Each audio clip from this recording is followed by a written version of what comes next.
बड़ी खबर यह है कि आज रात नेपाल के ऊपर एक बड़े खतरे की आशंका बनी हुई है। फ्लैश फ्लड एक बार फिर आ सकती है। तिब्बत में एक और आर्टिफिशियल झील बन गई है जो नेपाल के लिए बहुत बड़ी मुसीबत बन सकती है। इस झील से पानी रिसना शुरू हो गया है, लेकिन झील के फटने का खतरा बना हुआ है। नेपाल में इस आफत से बचने के लिए क्या एहतियात बरते जा रहे हैं, कौन कौन से एरियाज को खाली कराया गया है, मैं आपको नेपाल के सामने खड़ी इस टेंशन के बारे में डिटेल में बताऊंगा। हालांकि आज नेपाल से कुछ राहत देने वाली खबरें भी मिली हैं। नेपाल के अलग अलग इलाकों में फंसे 85 भारतीयों को रेस्क्यू कर लिया गया है। इनमें से 21 लोग सुरक्षित दिल्ली भी लौट आए हैं। विदेश मंत्रालय ने यह भी कंफर्म किया कि चीन की तरफ फंसे करीब 400 भारतीय सुरक्षित हैं, लेकिन अभी भी 300 से ज्यादा भारतीय लापता हैं। उनसे कोई संपर्क नहीं हो पा रहा है, कोई कम्युनिकेशन नहीं है, उनकी तलाश जारी है। आज 26 अगस्त की तबाही के कुछ और वीडियोस भी सामने आए, डराने वाले वीडियोस हैं, ये मैं आपको दिखाऊंगा। लेकिन सबसे पहले आपको नेपाल में आई बाढ़ से अब तक हुई कैजुअल्टीज के बारे में एक अपडेट दे देता हूं। नेपाल सरकार ने इसे नेचुरल डिजास्टर में अब तक 580 लोगों की मौत कंफर्म कर दी है, जबकि 1000 से ज्यादा लोग अभी भी लापता हैं। अभी मौत की फिगर बढ़ने की आशंका जताई जा रही है, क्योंकि नेपाल की आर्मी और पुलिस ने बड़े पैमाने पर चल रहे रिलीफ एंड रेस्क्यू ऑपरेशन को फिलहाल सस्पेंड कर दिया है, क्योंकि रसुवा और नुवाकोट जिले में खतरा फिर से मंडराने लगा है। तिब्बत के जिस इलाके में ग्लेशियर टूटने से नेपाल में तबाही आई थी, उसी के पास अब एक और झील बनने लगी है। 2 दिन पहले गिरोंग में जो झील फटी थी, उसके मलबे से दोभान इलाके में भी नदी का रास्ता रुक गया है। यह झील छोचेन और पुरेपु सांगपो नदी के संगम के पास बनी है। यहां झील बनने से पानी का लेवल लगातार बढ़ रहा है। तस्वीरों में आपको दिखाई देगा कि नदी के रास्ते में हजारों टन मलबा आ गया है, जिससे पानी ब्लॉक हो गया है और आर्टिफिशियल झील बनने लगी है। दोभान में चीचेन और पुरेपु सांगपो नदी के संगम पर जो झील बन रही है, अगर उसकी एग्जैक्ट लोकेशन की बात करें तो गिरोंग से 6 किलोमीटर दूर है और नीचे की साइड पर है। डाउन स्ट्रीम की तरफ पानी का जो नेचुरल फ्लो होता है, वहीं पर मलबे की वजह से ये आर्टिफिशियल लेक बनी। खतरा इसलिए भी बढ़ रहा है क्योंकि चीन में आज रात फिर भूकंप आया। रिक्टर स्केल पर आज भूकंप की तीव्रता 5.1 मापी गई, जबकि 26 अगस्त को 5.2 तीव्रता का भूकंप आया था। अर्थक्वेक को लेकर हिमालयन रीजन से पहले ही सेंसिटिव जोन में है। इस तरह का जो भूकंप आ रहा है, उसे देखते हुए दोभान में बनी इस आर्टिफिशियल लेक के टूटने की आशंका लगातार बढ़ती जा रही है।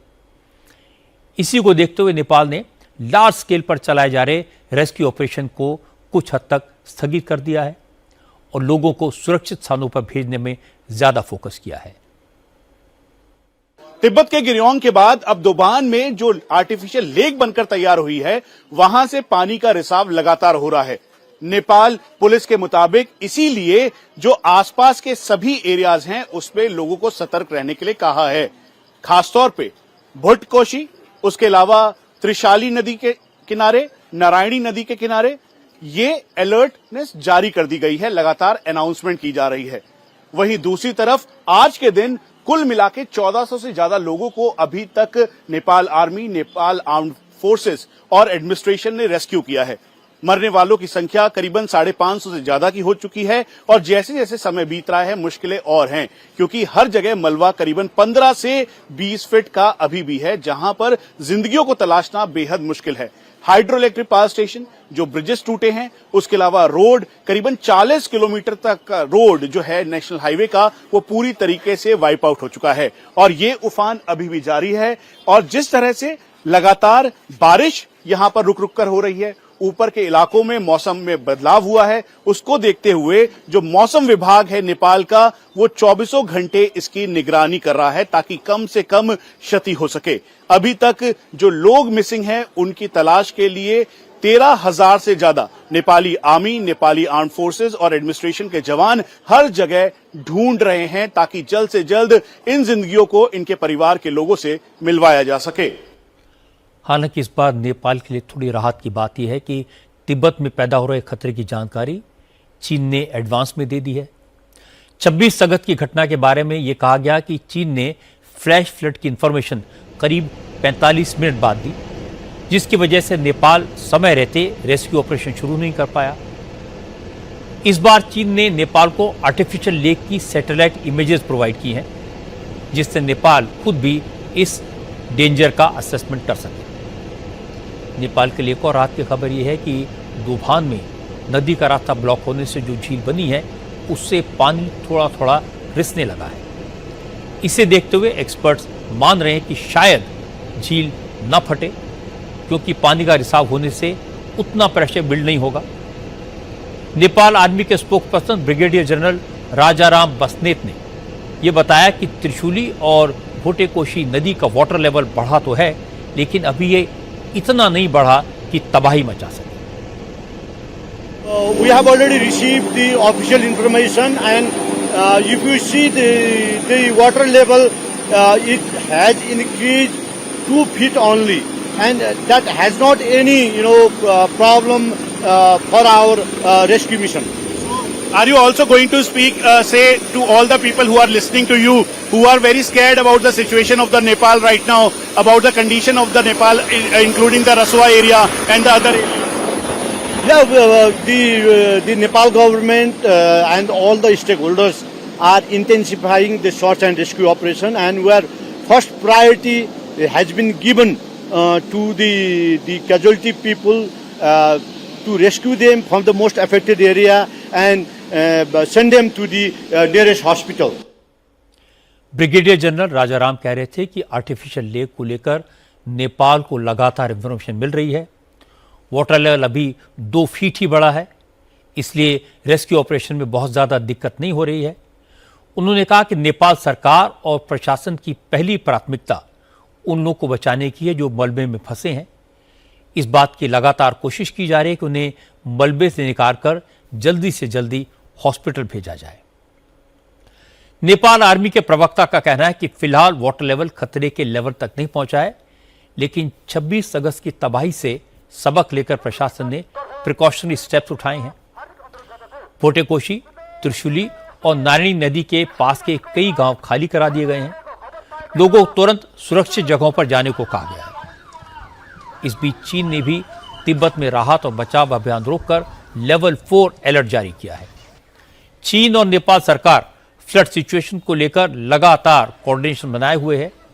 नेपाल की सेना लाउडस्पीकर से अनाउंसमेंट करके लोगों से घर खाली करने को कह रही है। एक बार नुकसान झेल चुके लोग भी किसी तरह का रिस्क उठाए बगैर चुपचाप घरों को खाली कर रहे हैं।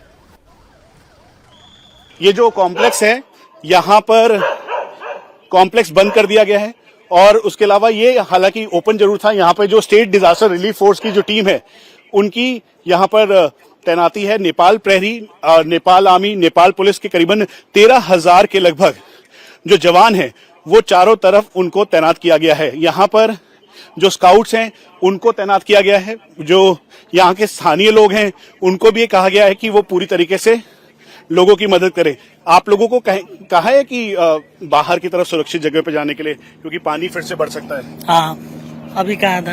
हाँ। तस्वीरें हम आपको दिखा रहे हैं। यहां पर चाहे स्थानीय लोग हों जिनके घर यहां पर हैं, घरों को खाली करवा लिया गया है। ठीक सामने आप देखिए, ये होटल सनशाइन पूरा तरीके से भरा हुआ था। इस समय कोई यहां पर नहीं है, क्योंकि ये ऊंचाई पे होने के बावजूद भी, क्योंकि फ्लैश फ्लड का खतरा है। रेस्क्यू जो लगातार चल रहा था, करीबन 20 से ज्यादा हेलीकॉप्टर्स नेपाल आर्मी के जो चल रहे थे, उसके अलावा एडमिनिस्ट्रेशन के चल रहे थे, उन सभी को रोक दिया गया है, क्योंकि वो रसुआ एरिया में जाकर लगातार रिलीफ और रेस्क्यू के काम में जुटे हुए थे। यहां तक कि हाइड्रोइलेक्ट्रिक पावर स्टेशन की जो तस्वीर हमने दिखाई, उस टनल के अंदर जो लोग थे उनको एक एक करके इवैक्यूएट करने का काम भी नेपाल आर्मी कर रही थी। नेपाल में नए खतरे की आहट के बीच 2 दिन पहले आई बाढ़ का एक वीडियो काफी चर्चा में है। ये वीडियो त्रिशूली बाजार का है। हरे रंग के इस घर में एक पूरा परिवार फंसा हुआ था। घर के चारों तरफ प्रलयंकारी बाढ़ थी। लहरें घर से भी ऊंची उठ रही थी। पानी के साथ मिट्टी, पत्थर और लकड़ियां बहकर आ रही थी। इस 3 मंजिला मकान के पास जो घर थे वो तो पूरी तरह पानी के चपेट में थे। हरे रंग वाले इस घर में रहने वाले सभी सदस्य बालकनी में इकट्ठा होकर भगवान से प्रार्थना कर रहे थे। 2 दिन से लोग इस वीडियो को देखकर पूछ रहे हैं कि आखिर इस घर में फंसे लोग बचे या नहीं। लेकिन आज इस घटना के बाद का जो वीडियो सामने आया उससे यह क्लियर हो गया कि ये सभी लोग सुरक्षित हैं। हालांकि वीडियो भी उसी समय का है जब ये लोग अपने घर की उसी बालकनी में बैठे थे, लेकिन तब तक बाढ़ का पानी उतर चुका था। घर की पहली मंजिल तो पूरी तरह बर्बाद हो गई, दूसरी मंजिल की दीवारें भी टूट गई, मलबा घर के अंदर भर गया। लेकिन जिस तीसरी मंजिल पर ये लोग रुके थे वहां तक थोड़ा पानी और थोड़ा कीचड़ आया। तीसरी मंजिल पर छत पर रखा सारा सामान तकरीबन सुरक्षित है। छत पर रखी पानी की टंकी और वहां लगे सोलर हीटर को भी कोई नुकसान नहीं पहुंचा।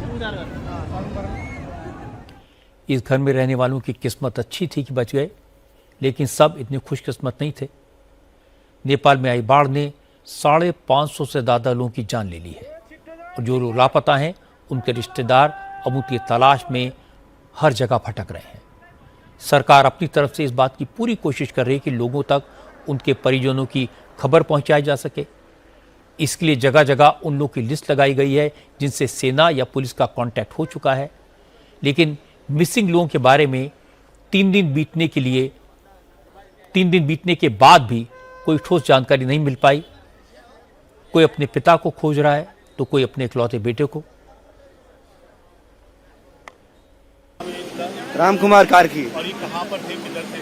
वो हाइड्रो पावर का गाड़ी चलाते ड्राइवर थे। वो बोलेरो डबल कैब गाड़ी चलाते थे। वो उधर जो वो मैलुंग जाने का रास्ता है, उधर एक पहला पुल है, उधर पीला वाला पुल है, उसके बगल में गैरेज में थे। उनको 15 मिनट आगे इन्फॉर्म किया था इधर आ रहा है, मैं भाग रहा हूँ बोला था उसने।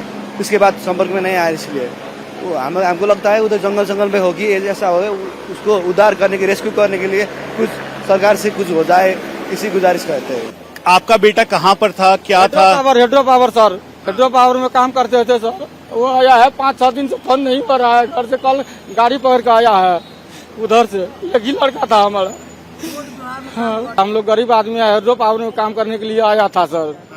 उसी में काम कर रहे थे। अभी 4-5 रोज से उसको फोन नहीं हो रहा था। जो कुछ करना पड़ेगा, एक ही लड़का है सर, करना पड़ेगा। हम जात को गरीब है। ब्याज को पैसा 10,000 लेकर आया है। नेपाल में आई इस प्राकृतिक आपदा में 300 से ज़्यादा भारतीय भी लापता हैं। इनमें सबसे ज़्यादा संख्या तो कैलाश मानसरोवर जाने वाले यात्रियों की है। इसके अलावा नेपाल के हाइड्रो पावर प्रोजेक्ट में काम करने वाले इंडियन लेबरर्स के बारे में भी कोई जानकारी नहीं मिल पाई है। क्योंकि नेपाल की सीमा बिहार से लगती है, इसलिए बिहार के भी काफ़ी लोग यहाँ मजदूरी करते हैं। हमारे संवाददाता मनीष प्रसाद को यहाँ एक ऐसे ही शख्स मिले जो अपने रिश्तेदार की तलाश कर रहे थे। मनीष से बात करते करते उनकी आंखों में आंसू आ गए। मोतिहारी के रहने वाले सुकुल सहनी ने बताया कि 3 दिन से वो भटक रहे हैं, लेकिन कोई उनकी मदद नहीं कर रहा, सही जानकारी कोई नहीं दे रहा। हमारा साला है, इंडिया से है, मैलुंग में पता नहीं है कि नहीं है, संपर्क में नहीं है। हम इंडिया से आए हैं, बिहार से, मोतिहारी जिला। हमारा गांव का आदमी 3 आदमी खो गया है, एक मेरा साला 4 आदमी खो गया है। उसी करके हम आकर ढूंढ रहे हैं। कल परसों से चौकी में नाम दर्ता कराए हैं, सुनवाई अभी तक नहीं हुआ है। अपील करना चाहेंगे आप? हाँ, नेपाल को सरकार से हम यही आग्रह करते हैं कि आनंद सहनी मेरा जेठ साला है, वो खो गया है, उसको खोज कर हमको ढूंढ कर ले आते। यही फोटो है, यही है मेरा साला। देखिए मेरा साला का कौन परिवार में तो इधर तो कोई नहीं है। हम काम करने वाले हैं, मजदूरी करने वाले, मजदूरी करने आए थे। ऐसे कितने सारे लोग हैं जिनका दर्द समझना भी मुश्किल है, लेकिन प्रशासन की भी अपनी अपनी मजबूरी है। तबाही इतने बड़े पैमाने पर हुई है कि रिलीफ एंड रेस्क्यू ऑपरेशन में काफ़ी वक्त लग सकता है। पहाड़ी इलाकों में वैसे भी रात अभियान चलाना मुश्किल होता है, और ये इलाका कितना दुर्गम है और नुकसान कितना ज़्यादा हुआ है, ये मैं आपको कुछ तस्वीरों के जरिए दिखाना चाहता हूँ। ये त्रिशूली नदी और त्रिशूली बाजार की तस्वीर है। बाढ़ से पहले और बाढ़ के बाद की तस्वीर को कंपेयर करेंगे तो तबाही का अंदाज़ा साफ लगाया जा सकेगा। पहली फोटो में त्रिशूली नदी एक पतली लकीर की तरह दिखाई दे रही है। नदी की दाईं तरफ आपको त्रिशूली मार्केट दिख रहा होगा। अब दूसरी तस्वीर को देखिए, पूरा मार्केट साफ हो गया, दुकानें, घर, सब कुछ छूट गया। एक तरफ त्रिशूली नदी एक पतली लकीर की तरह दिख रही है और दूसरी तरफ घाटी में मलबा ही मलबा दिख रहा है। पूरा इलाका किस कदर चौड़ा हो गया है। अब दूसरी तस्वीर देखिए, इसी नदी के किनारे सरकारी ऑफिस बने हैं, रिजॉर्ट है, बिल्डिंग है, पुल भी बना हुआ है। लेकिन जब फ्लैश फ्लड के साथ लाखों टन मलबा भयंकर रफ्तार से नीचे आया तो न सरकारी ऑफिस बचे न पुल। कुछ ही सेकंड्स में सब कुछ सपाट मैदान में बदल गया। हर तस्वीर की यही कहानी है। पहाड़ी इलाकों में आमतौर पर रिहाइश नदी के दोनों तरफ ही होती है, क्योंकि नदी के किनारे का इलाका थोड़ा समतल होता है। ऐसा ही नेपाल के रसुआ जिले में भी था। लेकिन त्रिशूली और फोटेकोशी नदी के किनारे रहने वाले लोग 26 अगस्त को कभी नहीं भूल पाएंगे। सारी सैटेलाइट इमेज बता रही हैं कि उस दिन चीन में ग्लेशियर टूटने से जो फ्लैश फ्लड आया, उसने यहां रहने वालों को ऐसा जख्म दिया जिसे कभी भरा नहीं जा सकेगा। नेपाल में बाढ़ से सबसे ज्यादा नुकसान त्रिशूली में ही हुआ है। मरने वालों का आंकड़ा यहां ही सबसे ज्यादा है। इसीलिए सरकार ने सेना को त्रिशूली में रिलीफ एंड रेस्क्यू ऑपरेशन पर फोकस करने के लिए कहा है। आर्मी ने यहां अपना बड़ा बेस सेंटर स्थापित किया है। लोगों को रेस्क्यू करके इसी बेस सेंटर में लाया जा रहा है। उनके खाने पीने का इंतजाम किया जा रहा है। लोग भी बड़ी संख्या में यहां आ रहे हैं, जिससे उन्हें अपने लापता परिजन के बारे में पता चल सके। त्रिशूली के आर्मी बेस पर हैं और यहां से लगातार रेस्क्यू किया जा रहा है। जो भोट तोशी एरिया, फिर त्रिशूली एरिया, नारायणी एरिया, उसके अलावा 11 इफेक्टेड रीजन्स हैं, वहां पर से लगातार लोगों को इवैक्यूएट करवाकर यहां पर लाया जा रहा है। एक तरफ करीबन 20 के लगभग जो हेलीकॉप्टर्स हैं वो लगातार रेस्क्यू मिशन में लगे हुए हैं। लेकिन अगले 72 घंटे इस समय जो नेपाल के लिए बहुत ही ज्यादा इंपॉर्टेंट है। उसकी वजह है जो गेरोंग यानी तिब्बत का जो गेरोंग है, वहां पर एक बार फिर से ग्लेशियर का फॉर्म होना, और अगर ये आउटबर्स्ट इसका होता है तो इसका असर दिखाई देगा। तो इसीलिए ये जो बाहर आप लोग देख रहे हैं, दरअसल ये वो लोग हैं जो अपनों के का वेट कर रहे हैं। वहां पे एक मिसिंग सेंटर तैयार किया गया है। उस मिसिंग सेंटर में एक एक डिटेल और जानकारी उनकी नोट की जा रही है, और नोट करने के साथ साथ उनको बताया जा रहा है कि कब तक वो आएंगे, क्या कनेक्टिविटी है या नहीं, मुलाकात उनकी परिवार के लोगों से हो पाएगी, या सिचुएशन किस तरीके की है। वहीं दूसरी तरफ ये वो लोग हैं जो कि त्रिशूली इलाके के हैं। त्रिशूली का जो एरिया है, इसी एरिया से इनको लेकर आया गया है, और लेकर आ जाने के बाद यहाँ पर अब सुरक्षित ठिकानों तक इनको पहुंचाया जाएगा। तो लगातार यहाँ पे जो करीबन 13,000 की संख्या में नेपाली आर्मी जो हैं और आर्म फोर्सेस नेपाल के, वो सभी एक यहाँ पे लोगों को सुरक्षित जगहों तक ले जाने के लिए यहाँ पर इंतजार कर रहे हैं। और ये महिलाएं, बुजुर्ग, सभी लोग, ये वो लोग हैं जो उनको यहाँ से ले जाया जा रहा है सुरक्षित जगहों तक। ये स्कूल के छोटे छोटे बच्चे हैं जो स्कूल में पढ़ते थे, जो कि त्रिशूली एरिया के आसपास का एरिया जो कि टापू बन गया था, उस एरिया के ये बच्चे हैं, और इनको यहाँ से ले जाया जा रहा है। यहाँ पर आर्मी बेस के ठीक सामने एक पूरा सेंटर सेटअप किया गया है, जहाँ पर डिटेल है उन सभी लोगों की जो कि मिसिंग है, और मिसिंग होने के साथ साथ उनकी डिटेलिंग इसमें की गई है। मेरा घर अभी उधर ये जो आया ना, ये सबाड़ी, उसका दूसरा पार में मेरा घर है। मेरा हस्बैंड अभी नेपाल पुलिस में था ड्यूटी में, वो अभी हाकू डैम में था ड्यूटी। उसके बाद मैं मॉर्निंग में 7:25 में उसके साथ मेरा बात हो रहा था। उसके बाद कांटेक्ट भी ना रहे। मैं इधर आया, इधर आके फिर बाद में इधर आके पूछा नेपाल पुलिस का कुछ कांटेक्ट हो रहा है। फिर उन लोग ने बोला मेरे को कुछ मालूम नहीं पड़ रहा है, उधर में कुछ कांटेक्ट नहीं हो रहा है, ऐसा ऐसा बोल के 3 डेज हो गया उसको सर्च करके, उसका कुछ पता नहीं चल रहा है। मैं नेपाल सरकार को ये बोलना चाहता हूँ कि नेपाल पुलिस को प्लीज ट्राई करे, वो किधर है, क्या कर रहा है, ऐसा उधर क्या हो रहा है, इधर भी मालूम पड़ना चाहिए। बस लोग यही जानना चाहते हैं कि वहाँ क्या हो रहा है। और प्रॉब्लम यह है कि जिन इलाकों में ये बाढ़ आई, वहाँ पर कम्युनिकेशन की बहुत प्रॉब्लम है। इस बाढ़ से रसुआ हाइड्रो पावर प्रोजेक्ट को भी काफ़ी नुकसान हुआ है। 111 मेगावाट के इस पावर प्रोजेक्ट में काम करने वाले 70 से ज़्यादा लोग लापता हैं, और जैसे जैसे वक्त बीत रहा है उनके बचने की उम्मीद कम होती जा रही है। बाढ़ के साथ आए मलबे की वजह से इस पावर प्रोजेक्ट के पास बनी टनल में भी कुछ मजदूर फंस गए थे। मलबे की वजह से सुरंग का मुहाना बंद हो गया था। बाद में रेस्क्यू ऑपरेशन के दौरान टनल के गेट से मलबा हटाकर इन मजदूरों को बाहर निकाला गया। इनके अलावा भी कई ऐसे लोग हैं जिन्होंने मौत को उस दिन बहुत करीब से देखा। वो तो बच गए, लेकिन उनके कई जानने वाले अभी भी लापता हैं। हम लोग को 15 मिनट पहले हम लोग का जो आर्मी आया था, पुलिस आया था, वो लोग बताया था यहाँ से निकलो, उधर से बाढ़ आ रहा बोला। उसी टाइम हम लोग 15 मिनट के लिए अपना कुछ सामान निकाल सकता बोल के हम लोग गया। निकालने के लिए मेरा बीवी और मेरा भाभी ऊपर गया, उस पे रूम पे गया, कुछ मिलेगा बोल के। बाद में बोला छोड़ो, अपना जान बचाने के लिए ये कुछ सब कुछ छोड़ो, अपना जान बचा सकता था हम लोग, फिर बाद में कुछ कर सकता बोल के मैं निकल गया। उसी टाइम मेरा बीवी को थोड़ा पानी से लेके गया नीचे, फिर मैं पौड़ करके मैं स्विमिंग करके मैं निकाला। और उसके बाद एक मुसलमान भाई था, उसका बच्चा भी लेके गया था, फिर उसको भी मैं निकाला। बाद में ऐसा भयावह मैं दुनिया में अभी तक नहीं देखा।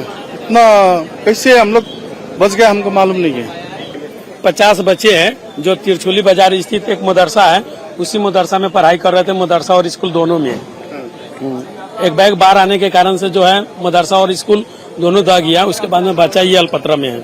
हमारे बच्चे इधर ही 4 हमारे बेटा है वहाँ पे खुद फंसे हुए हैं और उसी के लिए उधार के लिए कल से इधर ही हम लोग इंतजार कर रहे हैं।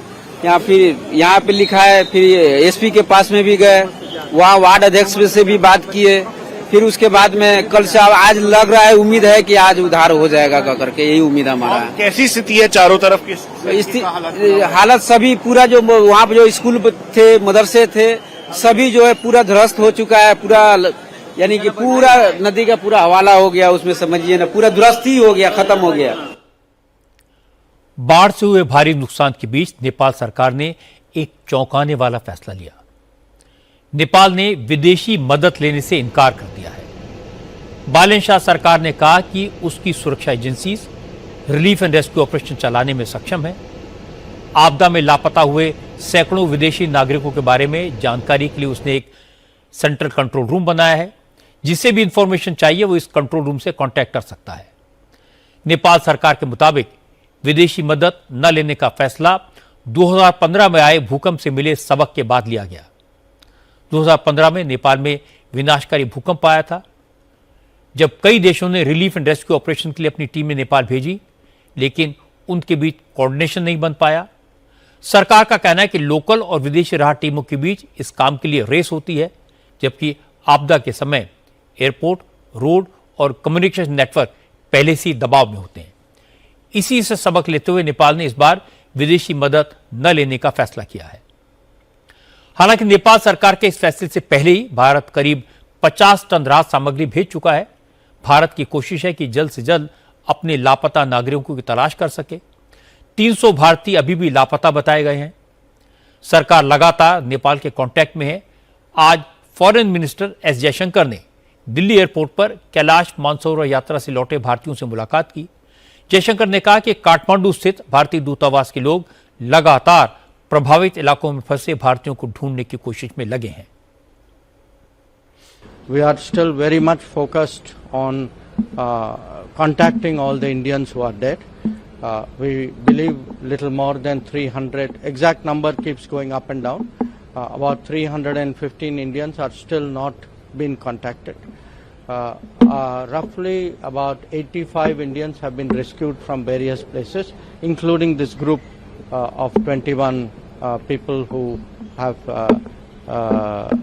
just arrived. They told me about exactly what happened to them, how the floods came, and they were very thankful, particularly to the Nepal army, which made this great effort to get them out of that very difficult place where they were. So right now our effort is on supporting Nepal in the relief, in the rescue of people. Jaishankar ने जो कहा आपको हिंदी में बता देता हूं। करीब 300 भारतीय लापता हैं और सरकार का फोकस इस पर है कि जल्द से जल्द इनसे कांटेक्ट स्थापित किया जा सके। जयशंकर ने कहा कि अभी तक 80 भारतीयों को रेस्क्यू किया जा चुका है। इन भारतीयों की सुरक्षित वापसी के लिए जयशंकर ने नेपाल की सेना को शुक्रिया कहा। नेपाल से जो ग्राउंड रिपोर्ट मिल रही है बहुत भयानक है। फ्लैश फ्लड से मरने वालों की संख्या 500 पार कर चुकी है और यह नंबर और भी बढ़ सकता है। जैसे जैसे वक्त बीत रहा है, लापता लोगों के बचने की उम्मीद कम होती जा रही है। लेकिन न्यूयॉर्क के शशिधरन अपनी वाइफ और 14 साल की बेटी का इंतजार कर रहे हैं। जब भी फोन बजता है वो दौड़कर उठाते हैं। 30 साल से पहाड़ों को नापने वाले मुंबई के डॉक्टर मिलिंद चितले और उनकी वाइफ का कुछ पता नहीं है। डॉक्टर मिलिंद के पेशेंट्स बड़ी बेताबी से उनकी क्लिनिक में उनका इंतजार कर रहे हैं। ऑस्ट्रेलिया में कई साल से इंडियन रेस्टोरेंट चलाने वाले उमेश शर्मा और उनकी वाइफ कृष्णा की बस आखिरी लोकेशन पता है, उसके बाद क्या हुआ कोई नहीं जानता। कनाडा के मोहित कौशिक और रुचि खत्री ट्रैकिंग करने गए थे, कहां फंसे हैं, जिंदा हैं या नहीं, इसके बारे में कुछ नहीं पता। ब्रिटेन की नीतू तिवारी ईशा फाउंडेशन ग्रुप में कैलाश पर्वत के दर्शन करने के लिए गई थी।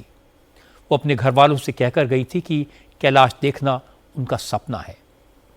27 अगस्त को उन्हें लौटना था। दिल्ली में मम्मी पापा और भाई इंतजार कर रहे थे। बाढ़ आई तब नीतू चीन के गिरोंग चेक पॉइंट पर मौजूद थी। उसके बाद से कोई कांटेक्ट नहीं हो पाया। ब्रिटेन के स्पंदन साहू ने अभी रॉयल ग्रामर स्कूल से ए लेवल फिनिश किया था। वो अपने पापा संतोष साहू, मां सुरभि और 13 साल की बहन साइना के साथ नेपाल घूमने गया था। पूरे परिवार की अभी तक कोई खबर नहीं मिली है। कनाडा की मेघा शाह अपने पति धवल शाह के साथ कैलाश पर्वत के दर्शन के लिए गई थी। शुभाक्षी रावला और उनके पति सुमित रावला भी उनके साथ हैं। अब ये सब कैलाश होटल में रुके थे। त्रासदी के बाद इन चारों लोगों से कोई बात नहीं हो पाई है। वो सब लोग जिन्हें किसी अपने का इंतजार है, एक भारी त्रासदी से, बड़े दर्द से गुजर रहे हैं, क्योंकि कम्युनिकेशन का आज भी कोई रास्ता नहीं है। जो जिसको जहां भी जानता है, आर्मी में, सरकार में, मीडिया में, उसी से रिक्वेस्ट कर रहा है। लेकिन इस मामले में सब हेल्पलेस हैं। सब मदद करना चाहते हैं लेकिन किसी के बस में कुछ नहीं है। हम बस ईश्वर से प्रार्थना कर सकते हैं कि कोई चमत्कार हो, जो लोग लापता हैं उनमें से ज़्यादा अपने घर परिवार के पास सुरक्षित वापस लौटें।